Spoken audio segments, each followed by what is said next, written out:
Hallo, lieve vriend.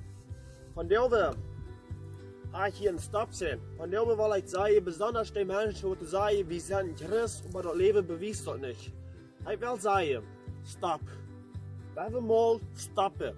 Apostelgeschichte kapitel 2, vers 38, dat zegt, Kjieet aan. Wir sagen, wir sind Christ, aber unser Leben beweist das nicht. Dann sind wir nicht in Christ. Wir sind an der Welt, ich und du, worden geboren, an Sinn. Wir müssen uns umkehren von das böse Leben. Wir müssen erfüllt werden von den Heiljen Jeist. Wenn wir nicht umdrehen, wir bleiben unter den Sinn. Wir werden für ewig in der Hölle gehen. Ich will die Mut merken, weil wir nicht sagen, wir sind in Christ, aber unser Leben beweist das nicht.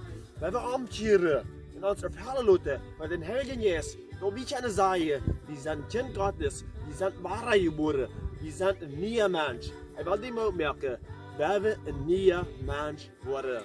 Wünsche Gottes Segen.